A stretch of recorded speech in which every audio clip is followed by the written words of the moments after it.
If you're after a top tier phone but don't want to spend absolute top dollar and don't want a massive flagship, there aren't all that many options in the world of Android phones. The two most obvious, however, are the Google Pixel 8 and the Galaxy S24. Both have strengths and weaknesses. Google's phone is cheaper, Samsung's a little more powerful, so which should you buy?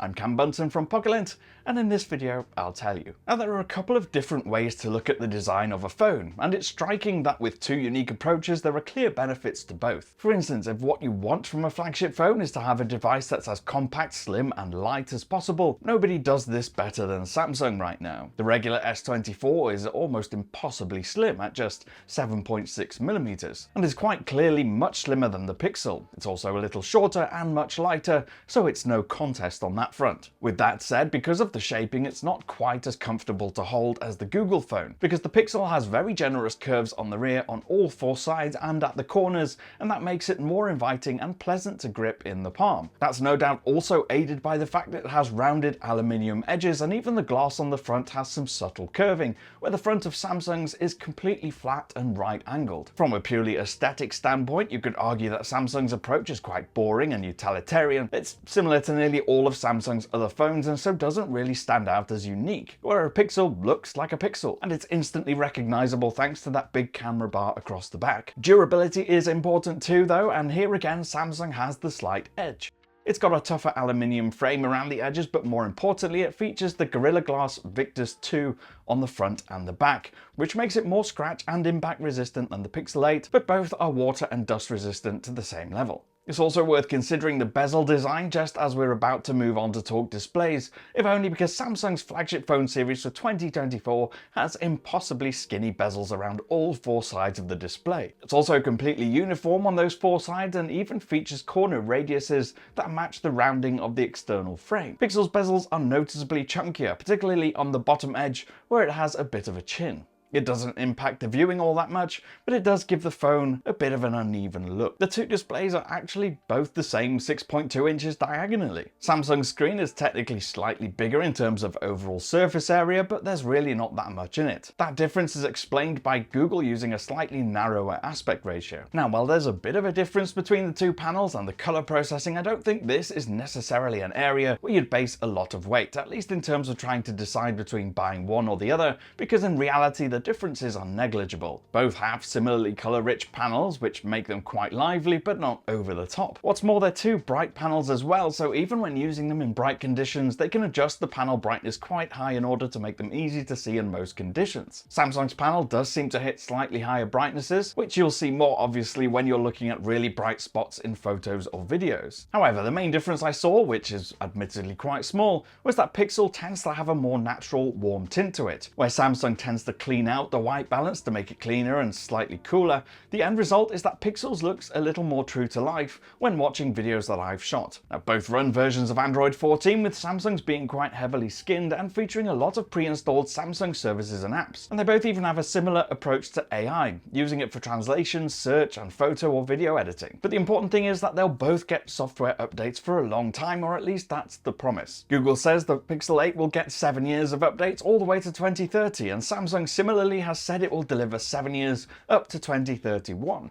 So you should be able to keep either phone for a good few years and they won't be out of date. When it comes to overall speed and performance, there's this clear sense to me, at least when going from one phone to the other, that generally the Samsung phone does seem that little bit more responsive and snappy. For everyday casual use, you probably wouldn't notice all that much wrong with the Pixel, but even things like unlocking the phone with the fingerprint sensor were noticeably quicker on the Samsung. However, if you load up any graphically intense games with high frame rates, the Samsung is far more capable of delivering those with smooth rates without dropping resolution. You'll get really high level, top tier performance. And I've been testing the European variant with the Exynos chipset inside, which this year doesn't seem to have any major noticeable weaknesses. In short, it's a really powerful chip and will outperform the Pixel comfortably.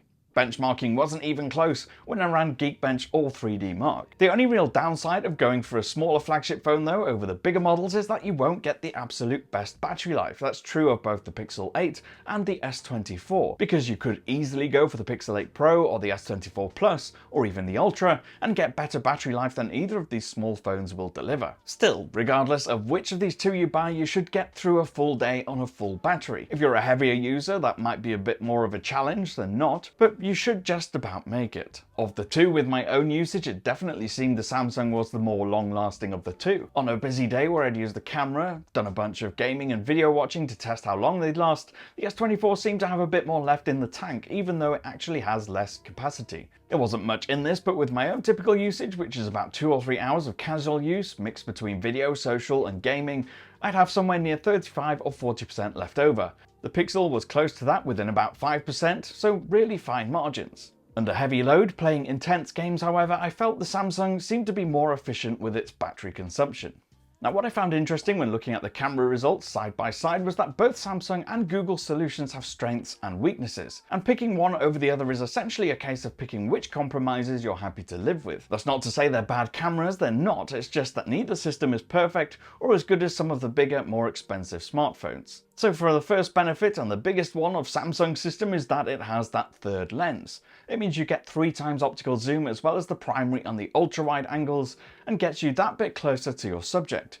Pixel can zoom in to 2 times using the primary camera and you'll still get a decent enough detail, but once you've used the 3 times on Samsung, that extra 50% makes a real difference to getting in closer to your subjects. With that said, the 3 times zoom camera isn't actually amazing. Pictures from it often had a bit of a grainy texture, so I found Pixel images where even using the 2 times digital crop were cleaner and had a better texture. Regardless of which lens I was using though, there was a consistent difference between the images from Pixel and from Samsung. In fact, if you're familiar with smartphones, you might just be able to know instinctively which is which. And what I found was, in general, the Samsung phones had richer, more saturated colours and higher exposure. On the one hand, that means it lifts more light from the darker shadowed parts of the image, where Pixel tends to crush those and over-darken them. And there's lost detail around borders and edges of subjects in the foreground sometimes.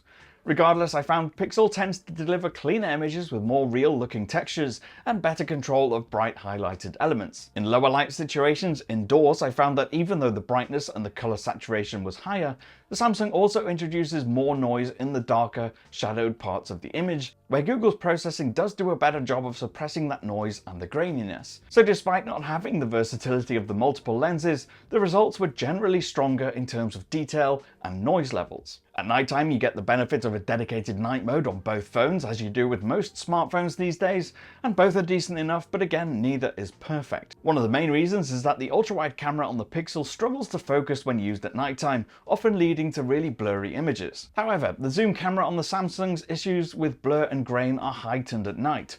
So really, you want to use the main camera at nighttime as much as possible. Samsung takes less time to shoot any night mode shots, usually under 2 seconds, where Google's phone usually takes between 2 and 4 seconds. So I sometimes find the Google phone would draw in more light, but it also had the tendency to clean up the white balance and make it look a bit too much like daylight. Samsung's photos retain that sense of warmth, but also introduce a weird green tint over everything, which, combined with the oversaturated colours, means an eye-popping but not entirely realistic finish. Technically, video is stronger on the Samsung though, offering up to 8K resolution and also the ability to shoot HDR10+ content and making light work of filming 4K at 60 frames per second. So how do you pick between these two phones? On the one hand, the Pixel 8 delivers a lot of phone for the money. In fact, when I made this video, you could find it for as little as $499 in the US, which is an absolute bargain. And with its strong primary camera and image processing, it's definitely a great device. In fact, if you can find it at that sort of price, more than $300 cheaper than an S24, that's definitely the one that I would pick. At their full prices though, the Pixel is still a bit cheaper, but I think the S24 is the overall stronger phone. The camera system is a little more versatile, the build is slimmer, lighter, more compact, and the performance is that bit better. Plus, it has a better display too. So if money doesn't come into your decision and you want the best overall out of these two phones, I think the Samsung is the one to go for. Let me know what you think in the comments below, or you can get me on Threads. I'm at Cam Bunton. If you did like this video, please do leave a thumbs up, subscribe and tap that notification bell, and I'll see you again in the next one. Bye for now.